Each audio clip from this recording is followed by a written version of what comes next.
Shabbat Shalom, nous sommes Parashat Korah. La Parasha, on parle toujours de ce phénomène que la Gemara elle dit, que Michelet dit, Shlomo HaMelech il dit, que dans les femmes, il y a des femmes intelligentes et des femmes imbéciles. Les femmes intelligentes, ils construisent leur maison. Les femmes, les femmes imbéciles, ils détruisent leur maison.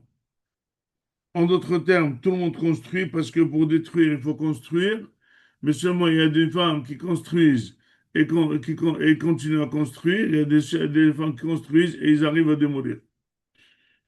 La Gemara, elle dit que la femme de Korah, c'est une imbécile, elle a détruit un monde extraordinaire qu'elle avait, elle a fait périr son mari, elle-même et ses enfants et tout ce qu'ils avaient.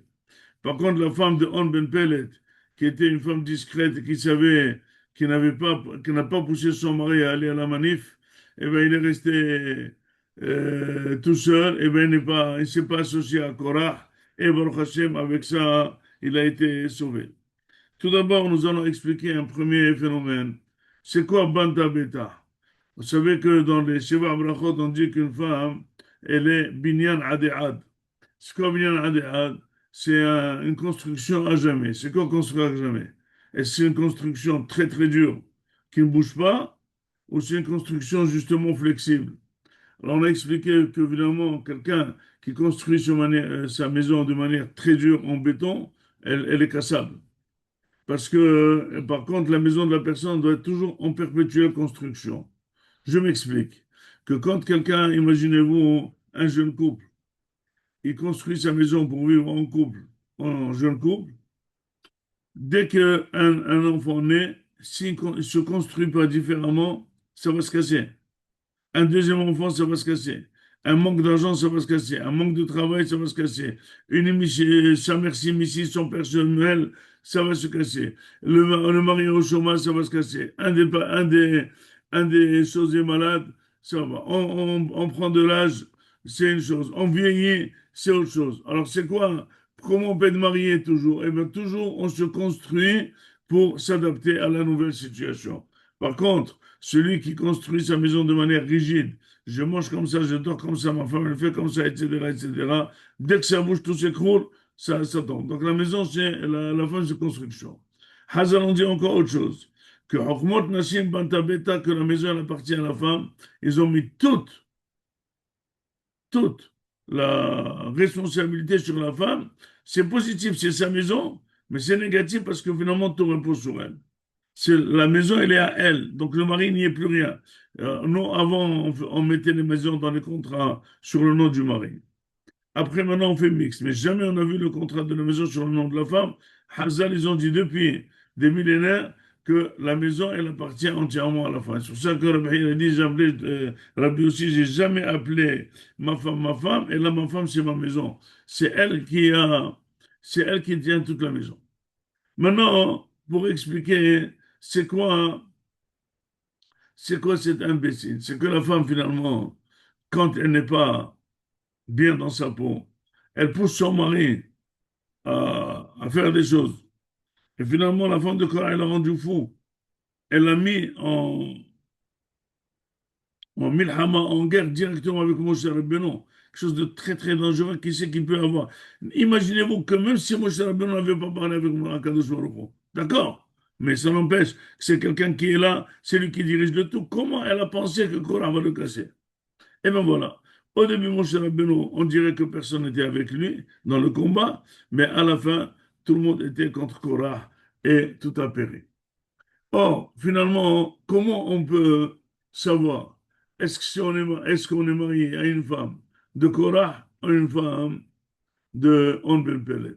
Est-ce qu'on est marié avec une femme Hakama ou une femme imbécile? Parce que finalement, tant qu'on construit, eh ben, tout va bien, tant que tout va bien, tout va bien. Mais est-ce que on est assuré que ça ne va pas s'écrouler ou ça va s'écrouler? Comment on va savoir?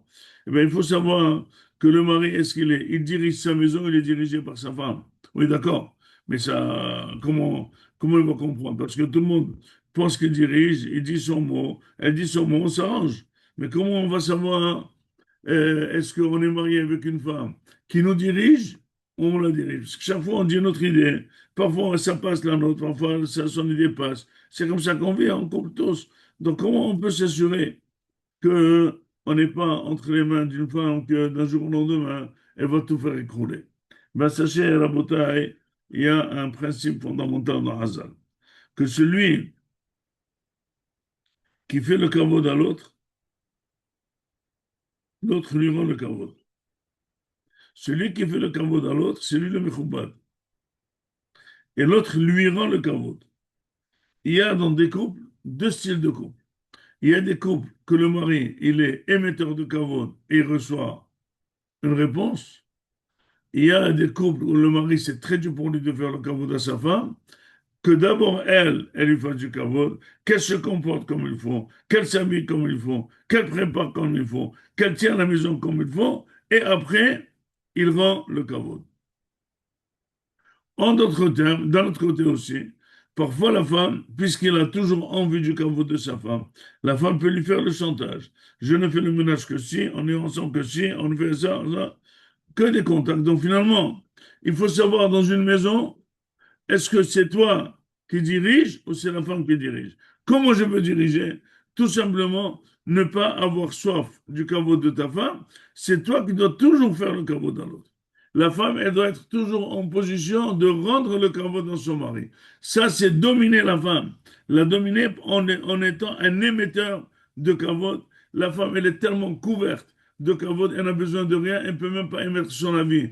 Très clairement, elle se soumet par le caveau à son mari et finalement elle écoute. Donc si vous voyez dans un couple que la femme elle est dure et la femme elle dirige et la femme elle décide et la femme elle n'écoute pas son mari, c'est une seule chose, c'est que c'est elle qui a fait le caveau à son mari, peut-être, même pas ça, mais le mari ne fait pas de caveau à la femme. Parce que celui qui fait le caveau à l'autre, eh bien, sachez que l'autre, il peut que lui rendre, il ne peut pas le diriger. Imaginez-vous, dans une entreprise, si le patron doit faire le kavod à l'employé, mais il ne doit pas avoir besoin du kavod de l'employé. Mais imaginez-vous que le patron n'est pas sûr de lui. Et il dit à son employé, dites-moi, c'est bien la remise qu'on a fait, c'est bien la publicité qu'on a fait, c'est bien le produit qu'on a acheté, c'est bien, c'est bien, c'est bien. Et bien, sachez que finalement, il a besoin de kavod de son employé. L'employé va le diriger. Il dit, je t'ai dit, ne fais pas ça. Et ça va nous amener la pagaille. Et ça, et ça, et ça, et ça. Et ça, finalement, qui c'est qui dirige? C'est lui qui dirige, c'est l'employé. Pourquoi? Parce que le patron, il n'est pas donateur de kavod, il est nécessitaire de kavod. Il n'est pas assez patron. Pour diriger quelque chose, il faut savoir que tu peux que donner et tu as besoin de personne. Donc, pour diriger ta maison, il faut être quelqu'un de très bon et de faire le kavod le maximum à ta femme sans avoir besoin d'elle. Si jamais c'est le cas, c'est toi qui émets tes idées et la femme, elle est toujours pliée, elle est contente d'être pliée à sa femme, elle est fière d'être pliée à sa femme, elle est très fière de son mari. Mais si jamais c'est pas le cas, eh bien sache que tu auras toujours faim du caveau de ta femme, sache que tu auras envie toujours que ta femme te fasse le caveau, et sache que c'est elle qui va diriger, et c'est elle qui va fixer la température et le kivun, comment la maison va être. Et c'est pour ça qu'à la maison dit, Ahumot Nashim Bantabeta, et Vélévéater. Sinon, si vous voulez une femme, Hakama, qui construit un gément, qui va pas la détruire, c'est vous, à vous d'être un mari comme bon pour avoir une femme de Ombe Pellet et pas un mari mauvais comme Korah.